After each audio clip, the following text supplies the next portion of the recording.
right, in this video here, we're going to do kind of an introduction to quadratic functions and then talk a little bit about the quadratic formula and how these things kind of coexist. So this is kind of like a brief overview.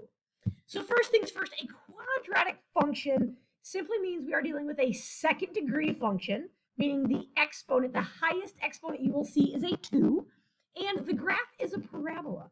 Now, what we mean by that is if I would draw a picture of, right, this here is a parabola. Now, and it's a quadratic. A few things to know about this particular parabola is that it has a vertex. So we would call this a vertex. The vertex is that point where, as I'm coming down, where it turns to go back up, that is the vertex. And through every vertex, we have what we call the axis of symmetry.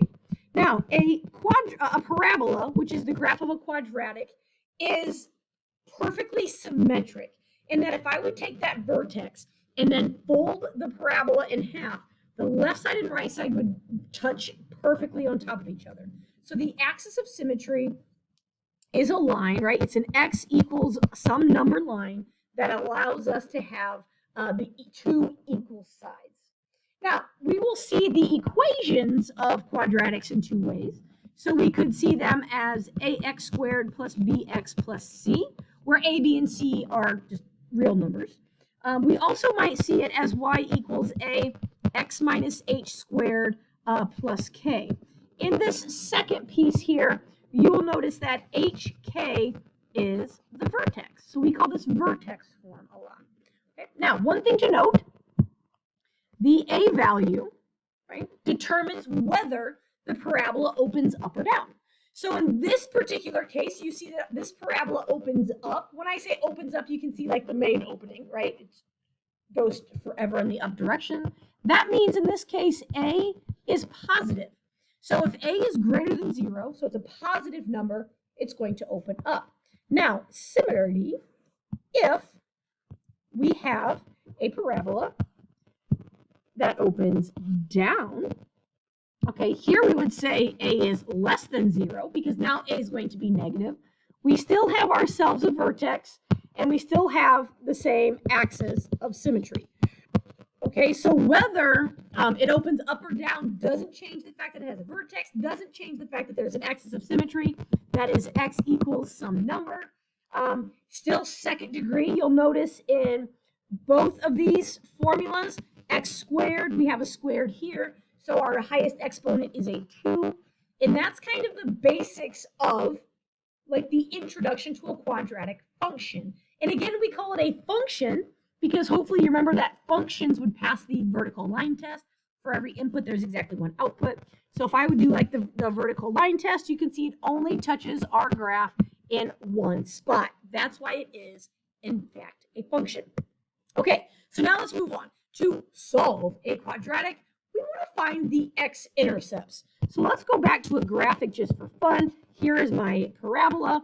Where it crosses the y-axis is the solution, right? When the y value is 0, we call them intercepts, the x-intercepts. So oftentimes we will set the y value equal to 0, and then we can solve this. Now, we can solve quadratics in a number of ways. We can solve by factoring. We can solve by the quadratic formula. We can solve by completing the square. We have a lot of options, but for this particular case, we are going to focus on the quadratic formula because not every quadratic is factorable. So you can't always use the factoring method. Sometimes completing the square is more work than it's worth, but the quadratic formula works for everything.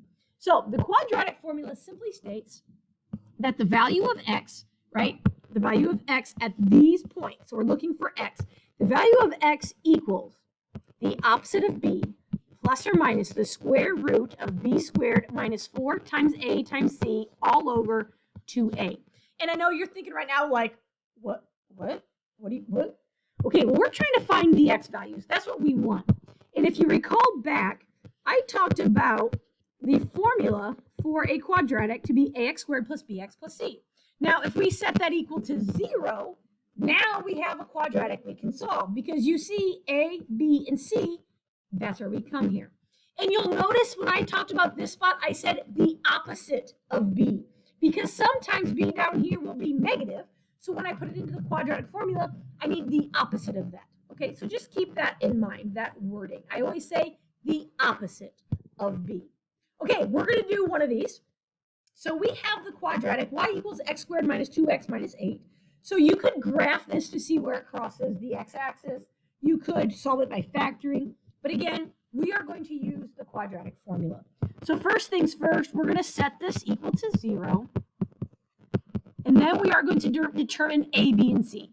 So a is the number in front of x squared. Well, if there's no number there, it's automatically a 1. B is negative 2.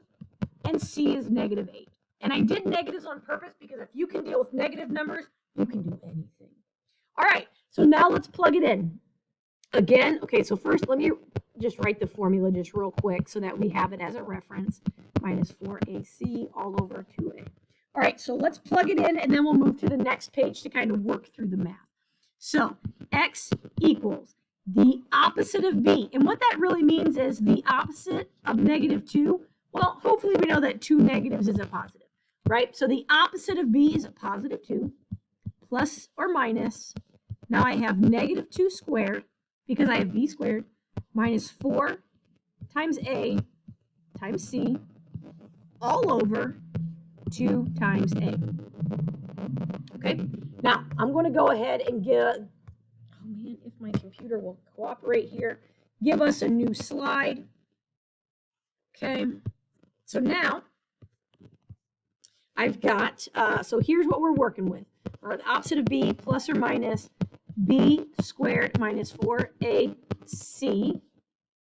Uh-oh, hold up. It's never good when you're talking when your screen starts moving. Okay, so we've got our formula, and we are all over 2a. So now we're ready to start simplifying. So as I work inside, I'm going to take negative 2 squared. Okay, so 2 plus or minus, we have the square root, that's 4. And then here, I'm going to take negative 4 times 1 times 8, which is a positive 32, all over 2. Okay, now let's simplify under the radical. So 2 plus or minus the square root of 36 over 2. Okay, well, the square root of 36 is 6. So this is 2 plus or minus 6 over 2. Now you'll notice the plus or minus. That means we have 2 plus 6 over 2, and we have 2 minus 6 over 2.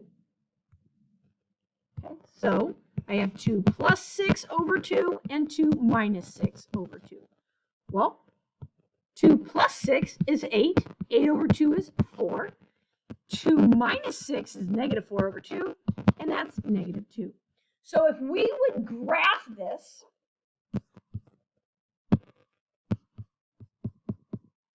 it would cross the x-axis at these two spots, right? And I know it opens up because a was a positive 1.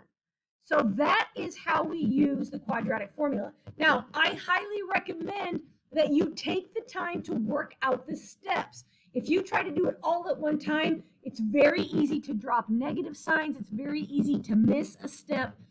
So just make sure you're following the order of operations. You do everything under the radical first, then you do everything in the numerator, and it's not until the very last step that you get to play with the denominator and divide by 2.